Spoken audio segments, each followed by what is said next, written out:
A guy named Timothy Dees, 26 years old, disappeared from Madison County on February 27th of this year and hasn't been found yet. He lived in Crevker, Missouri, and worked as a stage rigger for 6 years at St. Louis Local 6. He did this job at different places in St. Louis. His family said Timothy really enjoyed setting up concerts and working with the stage lights. His mom, Barbara Hall, last saw him on Friday, February 25th when he left her house in Jefferson County. He was heading to Fredericktown in Madison County with his childhood friend, Caleb Nanny, to hang out for the weekend. When Timothy didn't get in touch with his mom over the weekend, she started getting worried. He usually called or texted her to let her know he was fine. It was his routine to stay in touch with his mom a lot after his brother died because he knew she'd worry about him. Since Barbara couldn't reach him all weekend and Timothy didn't have voicemail set up, she couldn't leave a message. This was normal for Timothy, so no surprise there. But when she tried texting his phone, the text didn't go through and she knew something was wrong. Around 1 a.m. in the early morning hours on Monday, February 28th, Timothy was last seen on surveillance in a local gas station in Fredericktown. He withdrew $160 and proceeded to play the slot machines. He looked alive and well, and not in distress, according to the sheriff's department. 3 hours later, around 4:40 a.m., a 911 call comes into the Madison County Dispatch Center. According to the dispatch, the 911 quarter was down in December of the previous year, and a new one was not installed until the middle of March the next year. After the call, Barbara said that deputies responded to a house on Village Creek Road in Madison County where the 911 call originated from. There, they proceeded to arrest the friend that Timothy had been traveling with on warrants. Barbara goes on to state that the deputies never questioned the residents about Timothy's whereabouts, even though they knew he was reported missing. According to Barbara, Madison County Sheriff's Department has been no help. Kathy McCutcheon, the sheriff, says that her department has addressed every lead. She states that she's been working with the Missouri Highway State Patrol and assisted them in the investigation. A few days after Timothy's disappearance, Barbara received a call from Caleb, the friend that Timothy left to go to Fredericktown for the weekend, via a video conference call from jail. Unprompted, Caleb proceeds to tell Barbara that he would never hurt Timothy and that he would do everything he could to find him. Barbara said that Caleb had not been any help because his story kept changing every time she spoke with him. Barbara is still adamant that the Madison County Sheriff's Department has done nothing to help with the investigation. Barbara travels to Madison County daily to distribute flyers and speak with residents. There are a lot of unanswered questions about Timothy's disappearance that Barbara would like answered. One of the questions is why deputies did not inquire about Timothy's whereabouts when they were dispatched to the residence after the 911 call was made. Anyone with information is asked to contact the Jefferson County Sheriff's Department. What do you think about it? Tell us your thoughts in comments below. Let's continue. Before we proceed, I've got an exciting surprise for you. We've launched a brand new channel dedicated to intriguing content such as old historical mysteries, cold cases, and particularly chilling horror stories perfect for bedtime. Drop a comment letting us know if you're a fan of horror stories or not. You can find the link in the description below. Let's find out who will be the first to explore it. Alright, let's dive back into the video. On March 10th, 1987, Daniel Morgan, a Welsh private investigator in London, went for a drink with his business partner Jonathan Rees at the Golden Lion pub in Sydenham. Daniel, 37, and Rees sat at the pub and had a single drink each. They departed shortly after, going their separate ways around 9 p.m. 40 minutes later, a man found Daniel in the parking lot of the pub on the ground. Daniel was declared deceased at the scene with the murder weapon, a hatchet, still embedded in his head.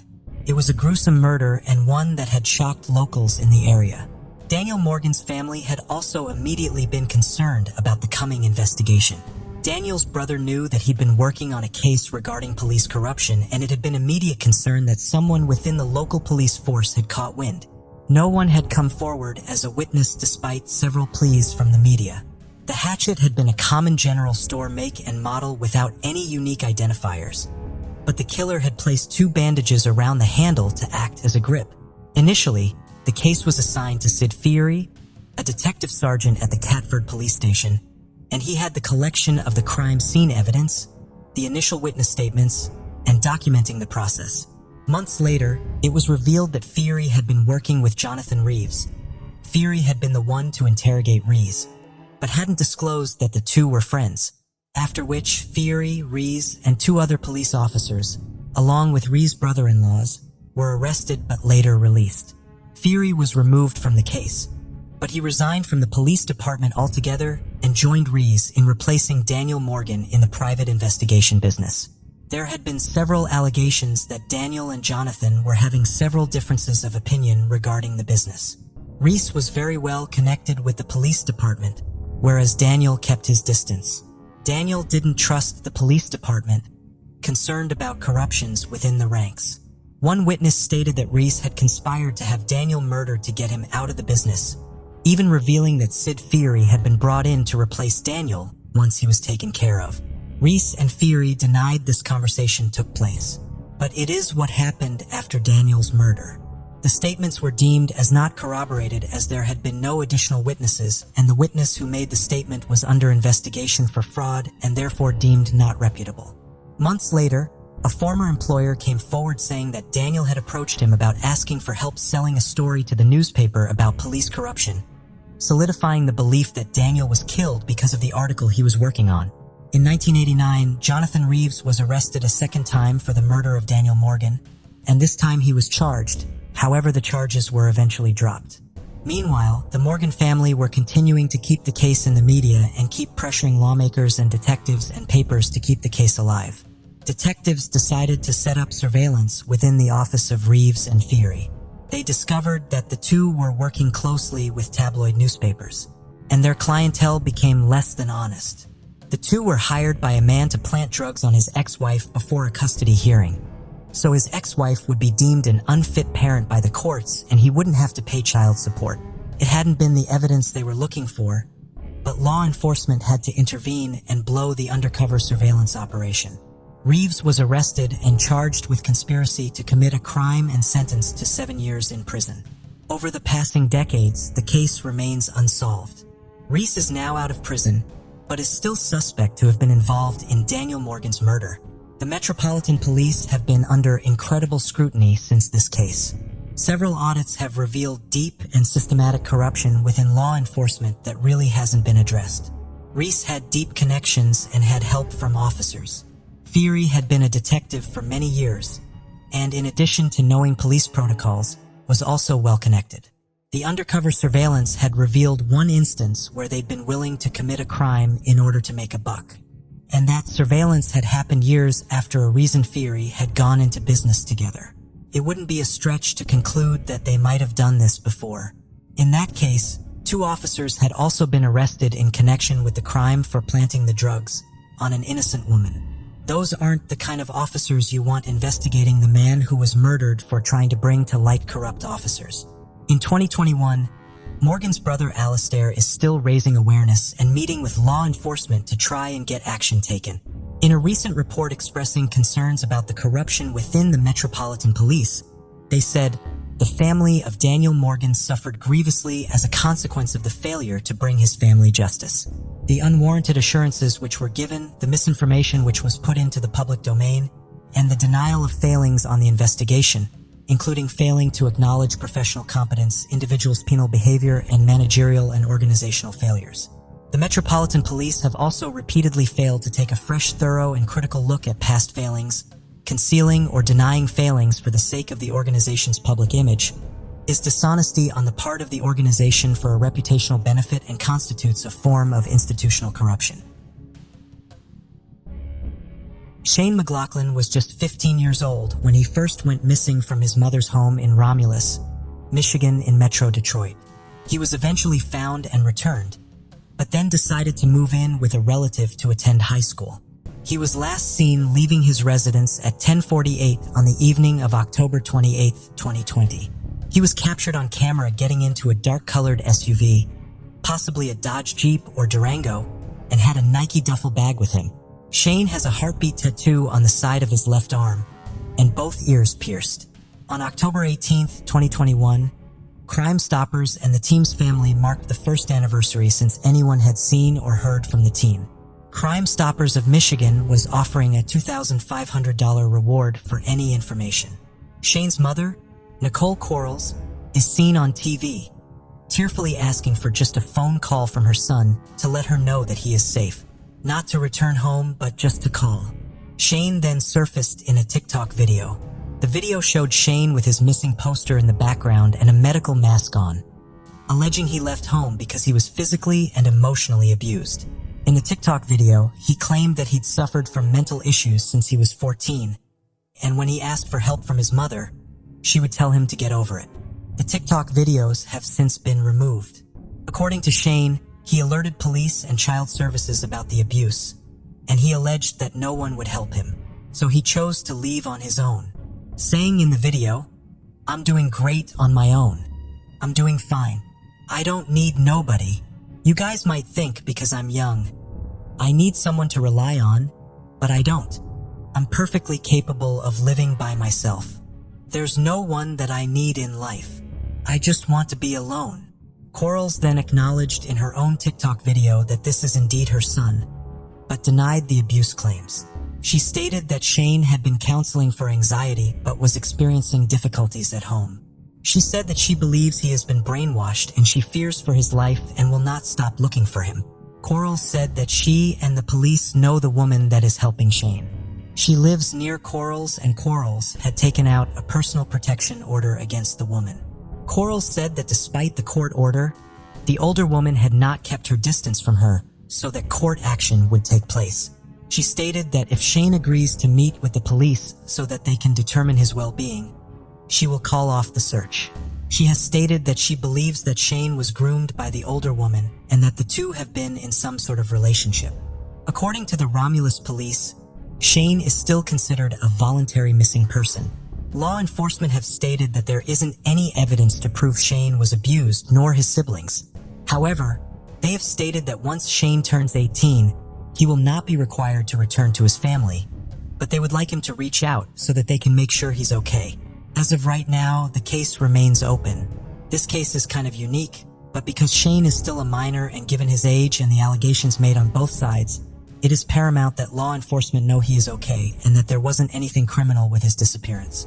Anyone with information is asked to contact the Romulus Police Department.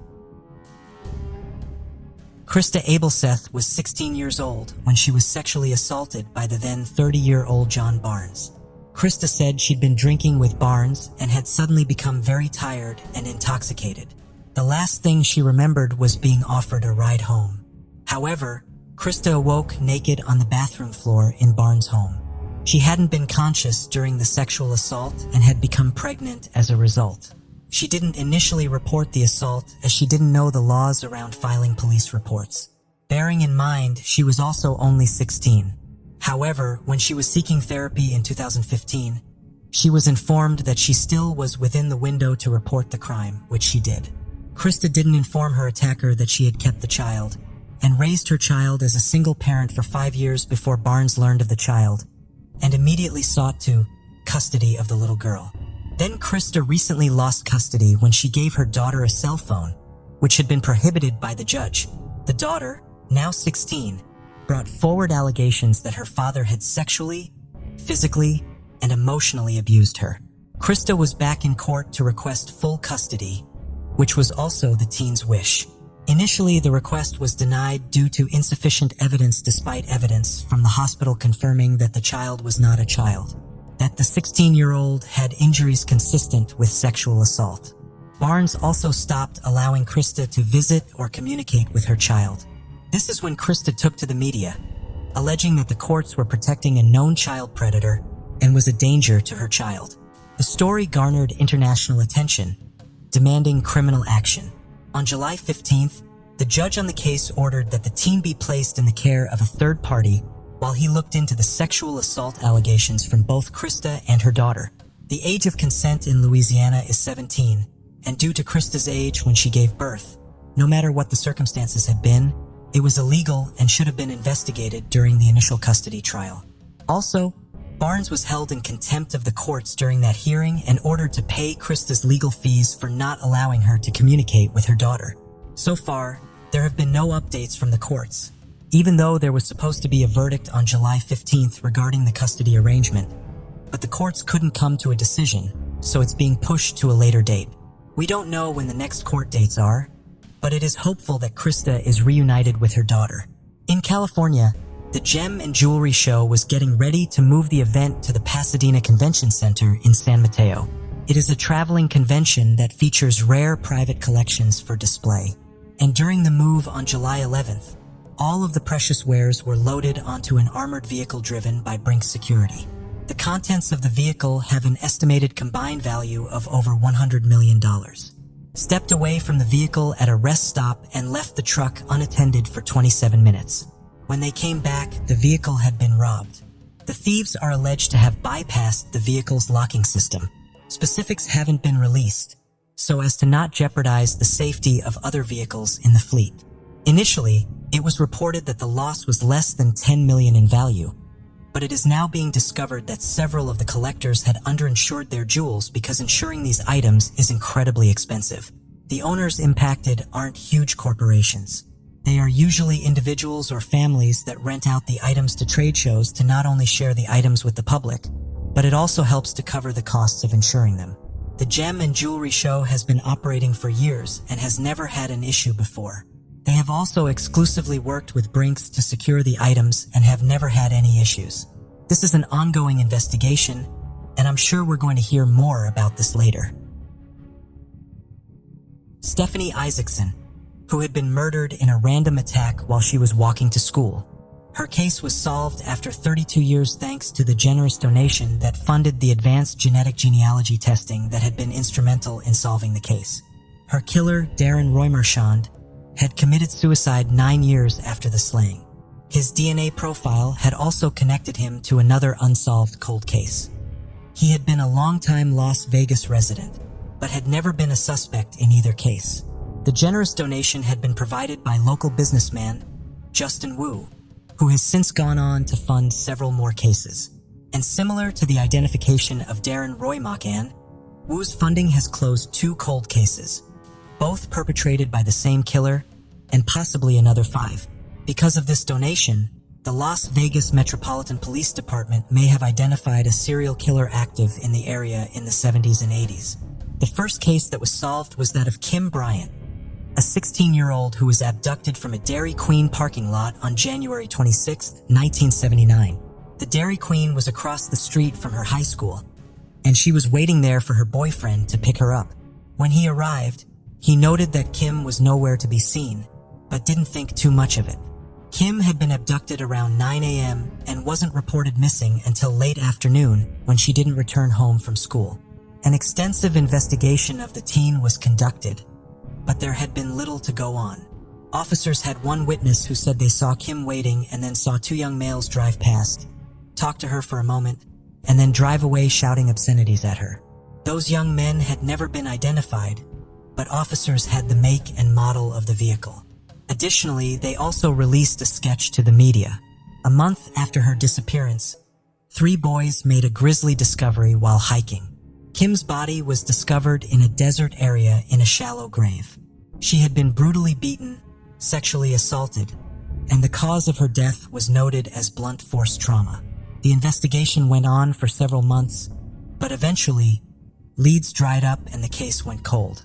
Law enforcement from the original investigation had preserved a DNA sample, and it was kept in storage for many years, but over time the sample began to degrade, making it more challenging to extract a full DNA profile using modern equipment.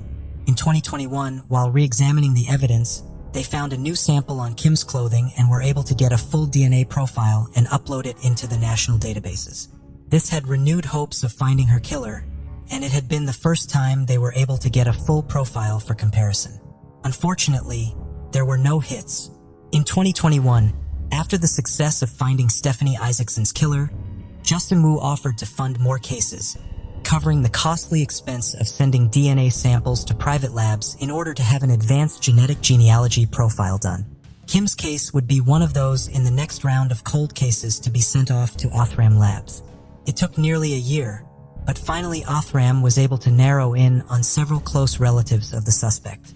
In October 2021, LVMPD reached out to the closest relative and asked for a DNA sample to compare, and that relative agreed to submit their DNA for comparison.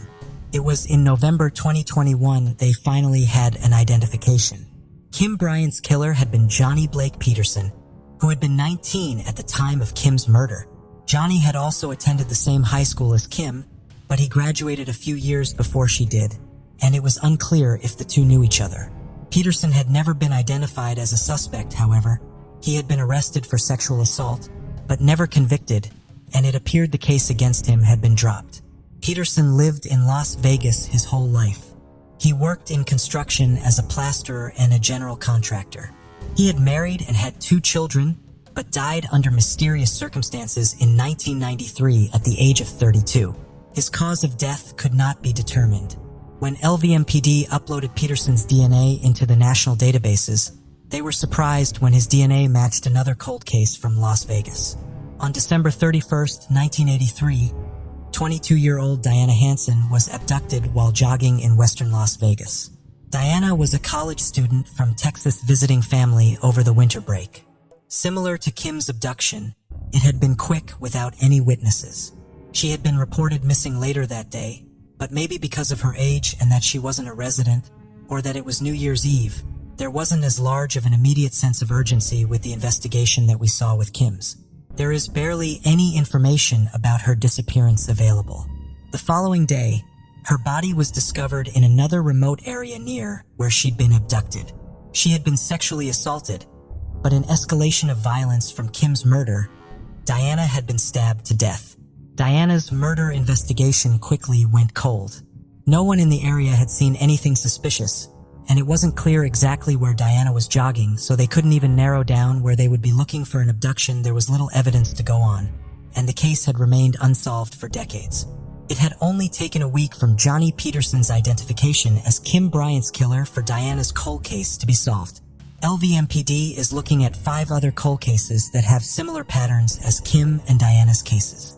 They believe Peterson could be linked to several more killings, with a wide time frame of 1975 to 1993, opening up the possibility that Peterson could have been a serial killer in the area. Christina Burlingame, Eve Provenzano, Terry Dietrich, and Mary Beth DeVito were all young women who had been abducted and murdered in the same window of time. Before we continue, 90% of you haven't subscribed to our channel, so if you like this video, please subscribe. It motivates us to make more content for you. Okay, let's continue. On July 31st, 1974, 22-year-old Christy Ellen Bryant had been working an overnight shift alone at a 7-Eleven store in National City, a city within the San Diego region. Christy was from Florida and had come to California to serve in the U.S. Marine Corps. An injury sustained in a car accident in 1972 had ended her military career. Christy was described as a very friendly person who was always willing to lend a hand where needed.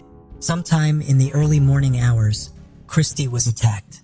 Her body was found hours later when the next worker arrived and discovered the front doors to the convenience store were locked. He then discovered Christy's body covered in blood. Her cause of death was determined to have been several stab wounds, but based on the evidence, it appeared that Christy had put up one hell of a fight. They determined a significant amount of blood from her attacker at the scene. Despite an exhaustive investigation, no suspects were identified for nearly 5 decades. There had been no witnesses and nothing to aid in the investigation. In 2008, the suspect's DNA was uploaded to the national databases, but no leads were generated from that. In 2012, 2015, and 2016, detectives tested the DNA against all California databases from their Department of Justice, hoping to get a familial match, but again, nothing came up. The case was passed on to San Diego's Cold Case Investigation Unit, and with the help of grant funding, they were able to submit the DNA for advanced genetic genealogy testing. In the fall of 2021, they identified a suspect, 69-year-old Carlin Edward Cornet.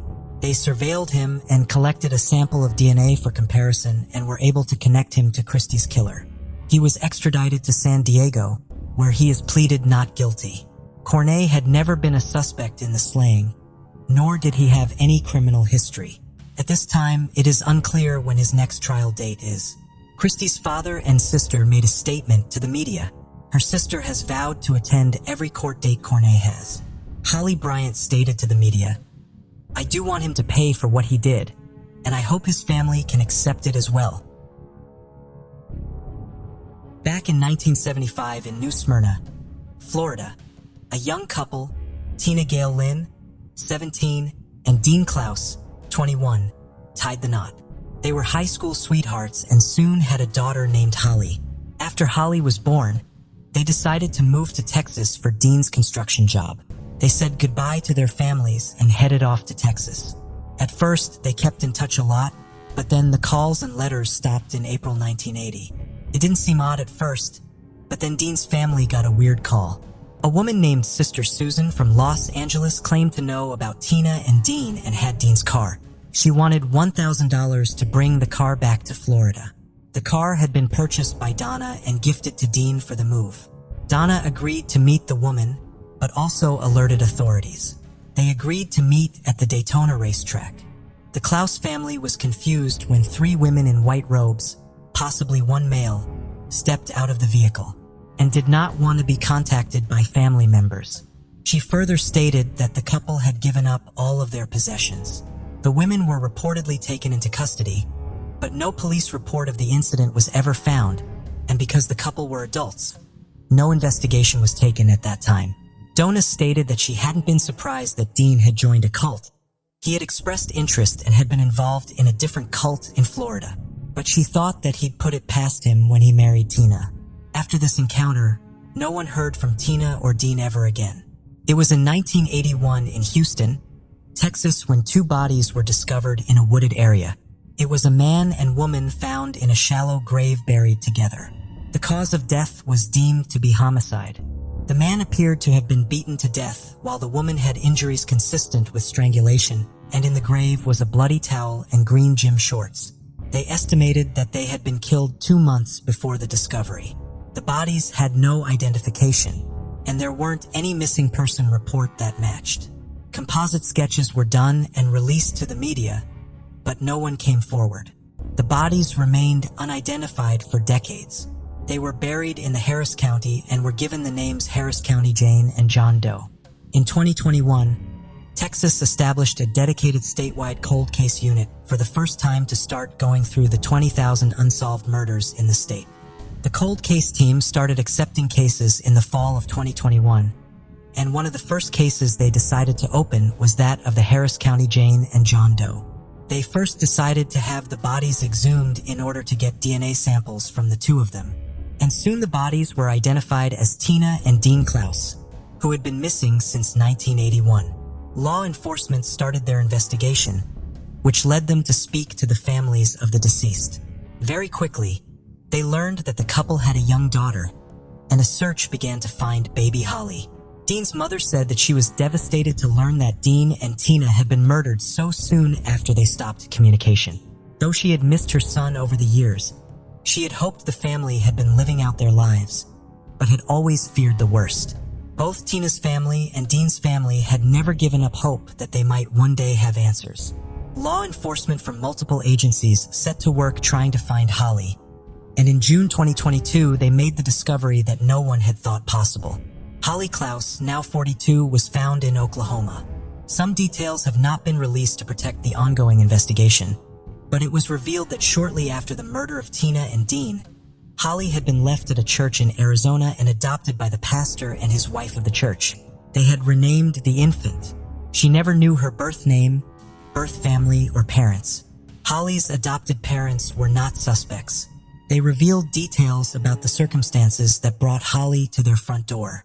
2 women dressed in white robes and barefoot. They identified themselves as members of a nomadic religious group.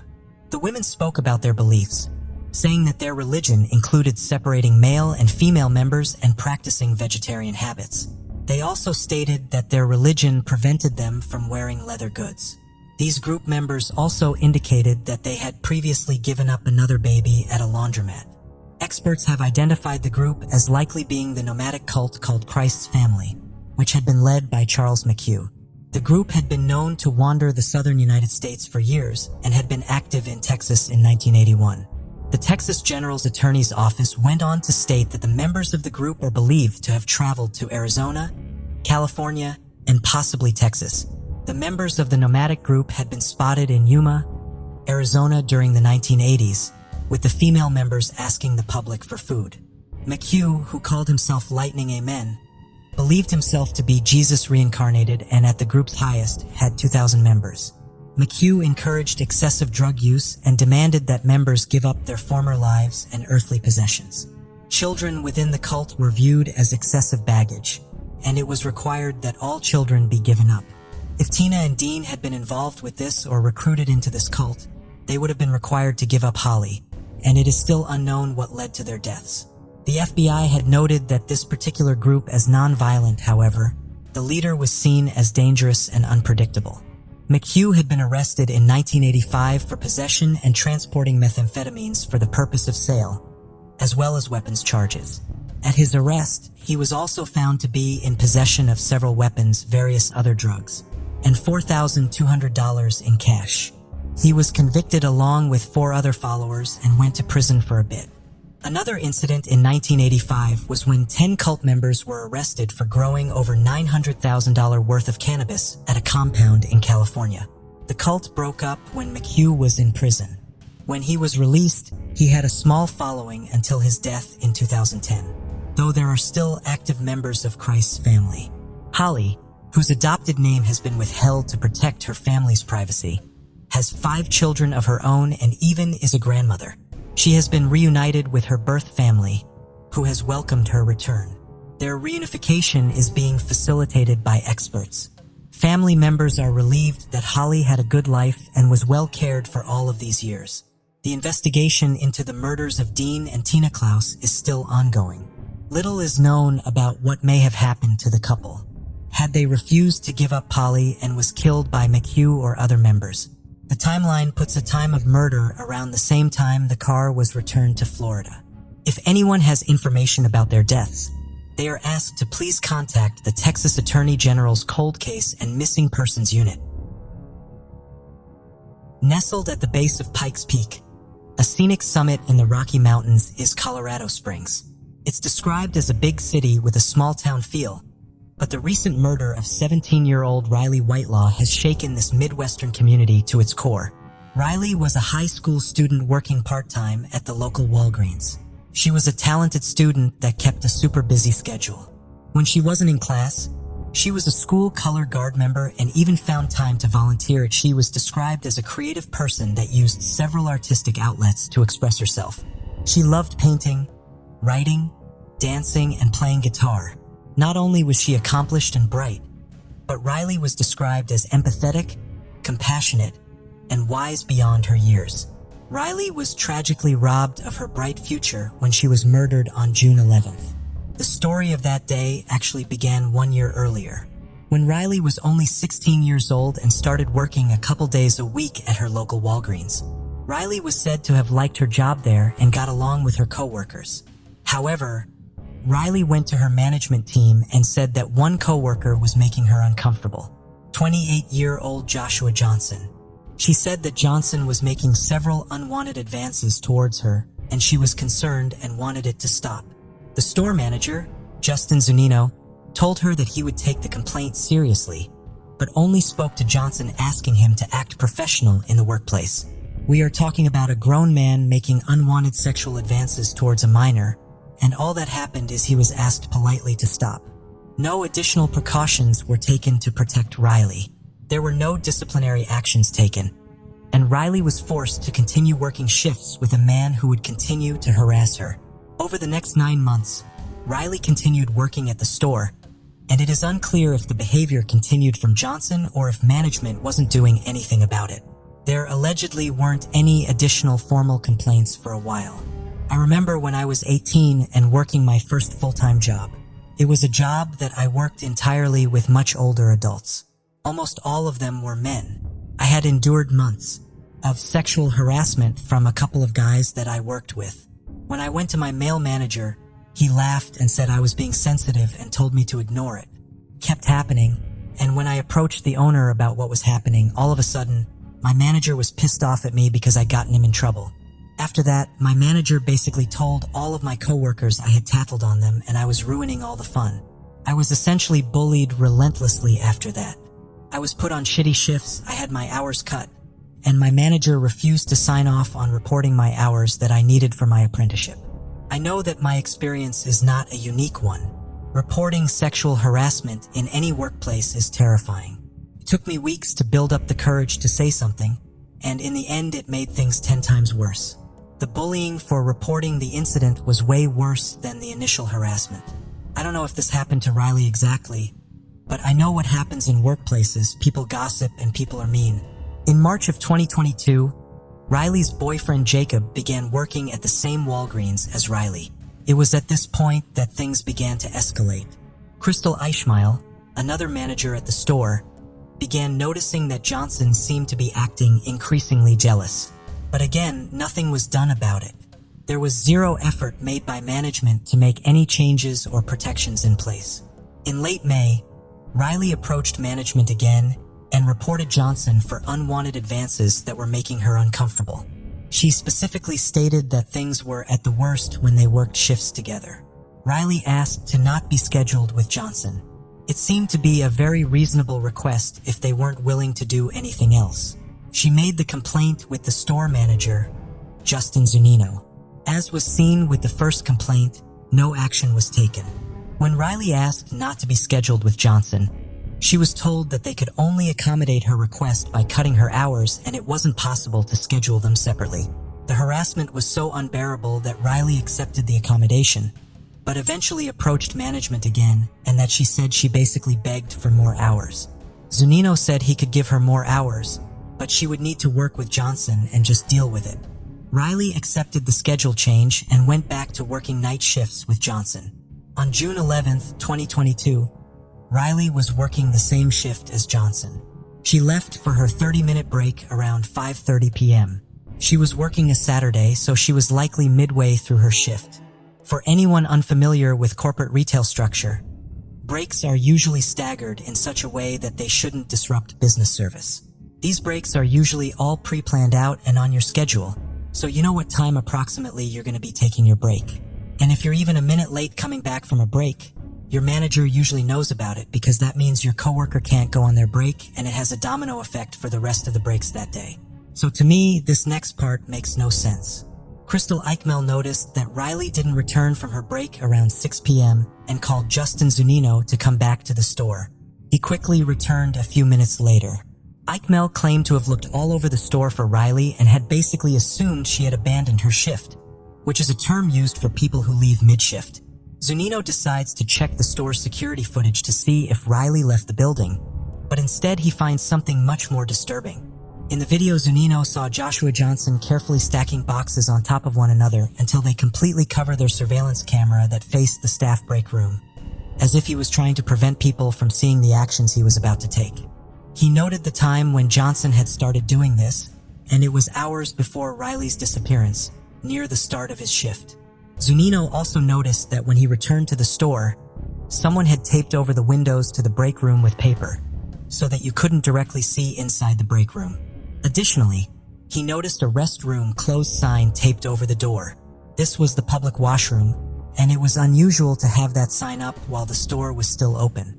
At the time, he hadn't really thought anything of it or didn't really think it was super important. But while he was watching Johnson cover the cameras, he knew something very wrong had happened. Finally, Zunino went to the break room, being the first person to go there since Riley went on break. Apparently, no one had thought to check the break room when they were searching the whole store for Riley. When he opened the door, he immediately saw Riley on the floor and said that there was blood everywhere.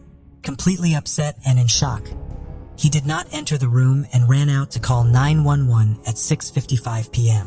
Meanwhile, Crystal Ishmael said that she had been looking around the store for Riley when she noticed a strong odor of bleach coming from the dumpster area.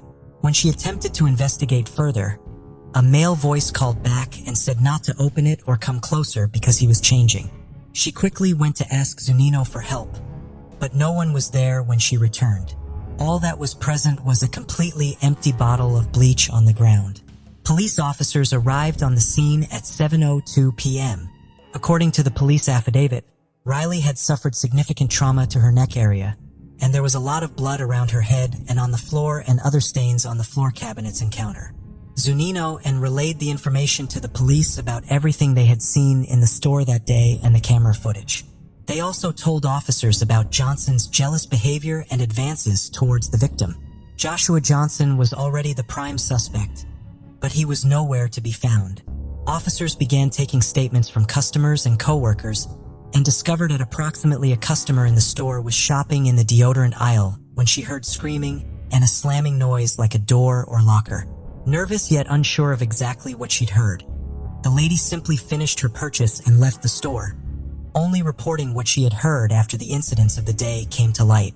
But she wasn't the only one who heard that.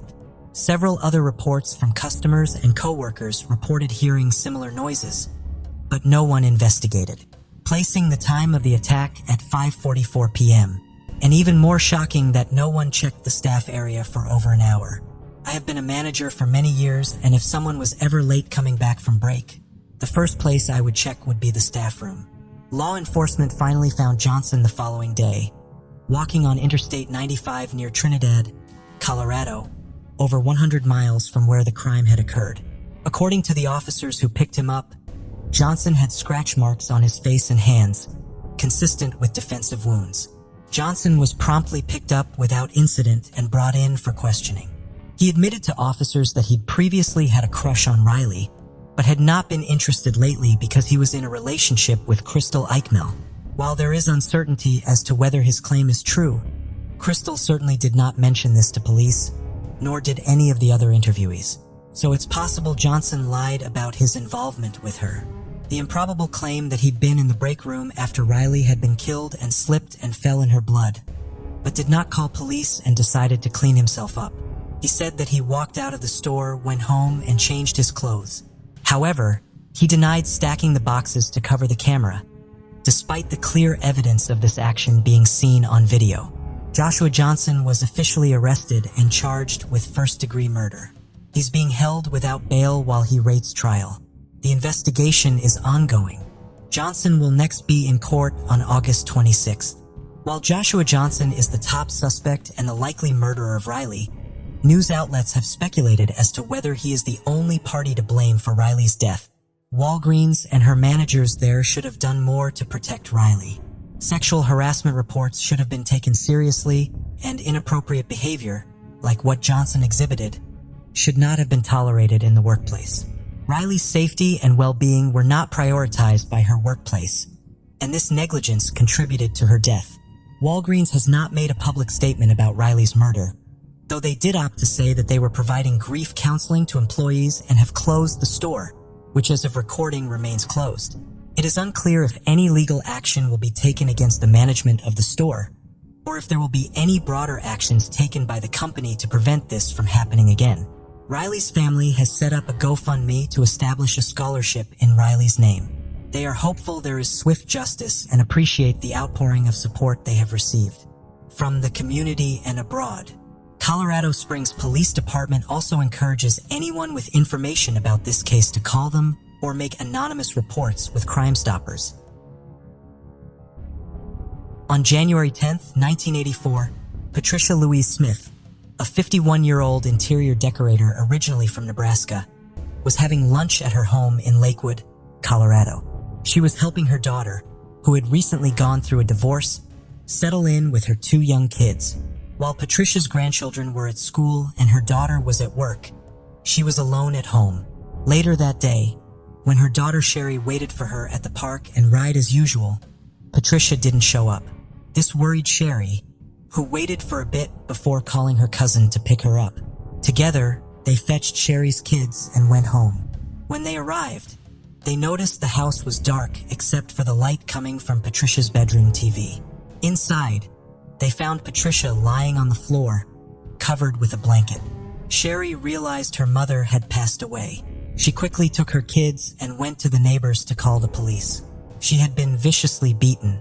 The murder weapon had been determined to be a hammer. She had also been sexually assaulted.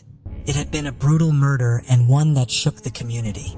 Detectives determined that the killer had entered the home via the garage and believed that the attack had happened sometime midday, as it appeared Patricia had been about to eat lunch. The home had also been ransacked and contents of Patricia's purse had been dumped out, and a hammer was found next to Patricia. Other evidence collected from the scene was blanket and the carpet underneath her body for later examination. The investigation had puzzled detectives. No one in the surrounding townhomes had heard or seen anything suspicious. They had just moved to Colorado, so they didn't believe that it was someone who knew Patricia or her family. The killer appeared to have just walked in and out in broad daylight without anyone noticing. On January 4th, a couple, Kim and Jim Habenshield, had a bizarre break-in and attack in Aurora, Colorado. The couple awoke to have been attacked by a man wielding a hammer. When the couple started screaming, the man threw the hammer and ran out of the house. He had also entered the home through an open garage and had stolen Kim's purse. The hammer had been a standard hardware store claw hammer. Similar to Patricia's murder, no prints were found, which led detectives to believe the attacker had worn gloves. The couple had been extremely disoriented when they finally realized there was a man in their bedroom. They hadn't even initially realized they both had injuries. They were both bleeding heavily but didn't notice for several minutes. They described their attacker as a large man, but it had been too dark to see any details. The man hadn't said anything before running out of the house. Officers traced footprints in the snow from their house to a neighbor's house, and it was theorized that the perpetrator had been going door to door, looking for homes that were unlocked. Then back in Aurora, Colorado, authorities linked another attack similar to the Habenshields that had occurred hours after Patricia had been murdered. Donna Dixon, a flight attendant, had been attacked in her garage by a man with a hammer. Her attacker had been hiding in her garage and had hit her on the temple as she'd been getting out of her car after work. The injury had rendered her unconscious. She had been found still alive by her boyfriend, who was a pilot and had ended his shift in the early morning hours the following day. He found Donna in their bedroom, covered in blood, with a huge injury to the side of her head. Donna had been rushed to the hospital, where she was able to recover. But detectives had to deliver the horrible news that she'd been sexually assaulted by her attacker. Due to how much blood was found in the concrete, Donna had been left for dead in the garage. It was estimated she'd been there for several hours, but it had been the cold Colorado winter temperatures that had saved Donna from bleeding out. When news got out that Donna lived through the attack, Donna's boyfriend was terrified someone would come back to finish the job, and he slept with a gun for months afterward. The first thing Donna remembered was waking up on the garage floor. She still had her house keys in her hand from when she'd gotten out of the car. She had no idea what had happened and started vomiting, which she attributed to drinking too much in the state of shock that she was in. She could only focus on how cold she was, both from the open garage door and the shock from the injury. She got into the house and made her way to the bedroom, where she laid down until her boyfriend came home. Again, a hammer was found in the garage, and Donna's purse had cash stolen from it. Then, on January 16th, the Aurora Police Department got a call for the most horrific and violent attack yet. Bruce and Deborah Bennett worked together at a furniture warehouse, and it was when neither of them showed up for work that morning that drew a cause for concern. The couple were always extremely reliable, and when their work called their house, no one picked up, which was also very unusual. One of their coworkers got in touch with Bruce's mother, Connie, and asked if she knew where they were. Connie also called the Bennetts, and when no one answered, she got in her car and drove. When she arrived at the house, she noticed the garage door had been left open. Additionally, both of their vehicles were still parked where they normally were. As she got out of the car, she got closer to the home. She immediately knew something was wrong. Deborah's purse had been dumped out in front of the home. Then she said that the door from the garage into the home had been left ajar. She entered the home and immediately saw Bruce's body in the living room. There was blood everywhere, and she knew her son was deceased. It had been such a shock for Connie, as the family had been celebrating her granddaughter Vanessa's birthday the night before. There were still birthday plates on the kitchen counter. Law enforcement descended on the home. Bruce was found in the living room, but evidence had shown that the attack had started in the couple's bedroom. Bruce had fought the attacker despite a severe head injury. Several spindles from the banister had been knocked out during the struggle. The fight had ended in the living room where Bruce's throat was slashed. Deborah's body was found in the bedroom. She had been attacked with a hammer and sexually assaulted. The couple had 2 daughters. Melissa, 8 years old, was found in the bedroom deceased.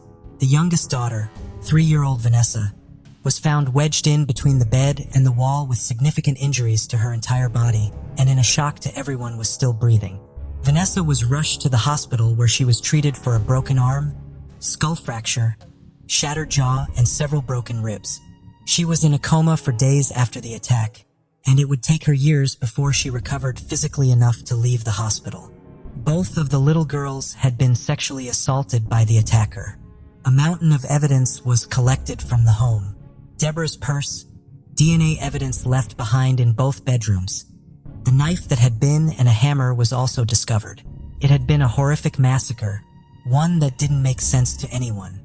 No one had heard a thing. Law enforcement had estimated the time of attack, sometime between 10 p.m. and 5 a.m., and none of their neighbors heard anything.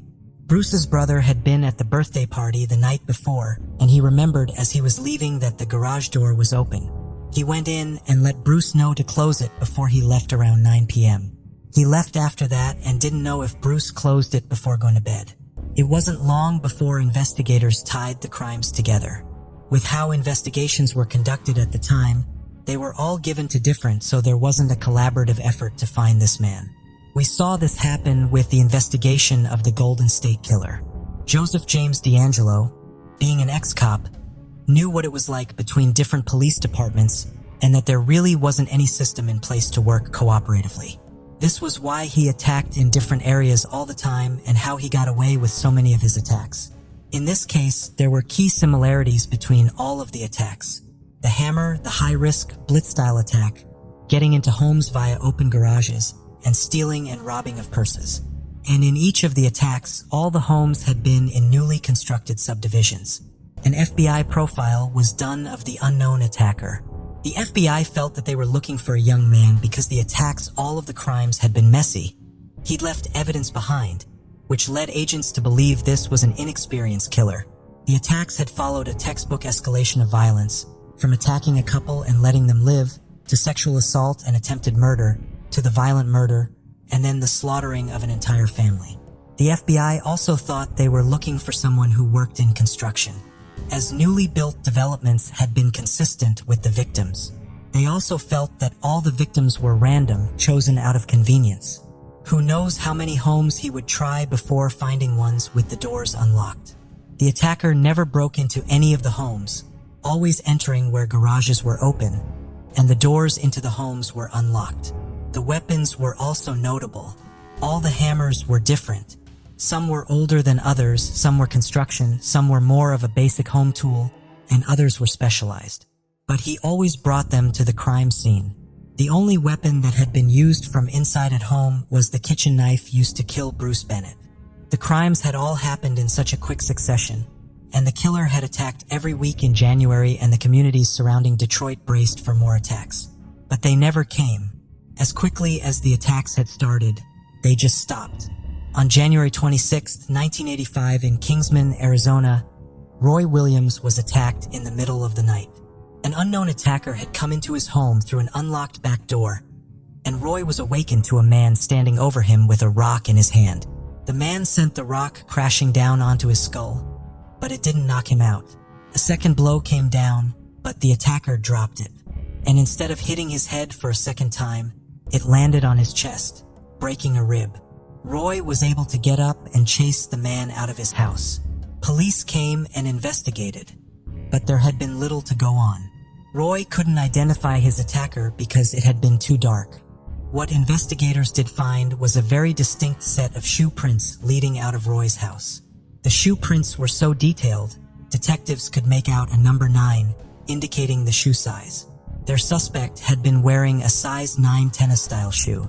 Officers in the area received a BOLO, which included a photograph of the shoe tread. And later that day, an officer on patrol saw a man hitchhiking and pulled him over to talk to him. They talked for a couple of minutes. The man said he was unemployed and said he was from California and looking to hitchhike back. Then the officer asked to see the bottom of his shoes. The officer noticed a similarity between the treads and asked if he could come down to the police station. The officer hadn't expected this man to bolt. The man was caught 30 minutes later trying to hide.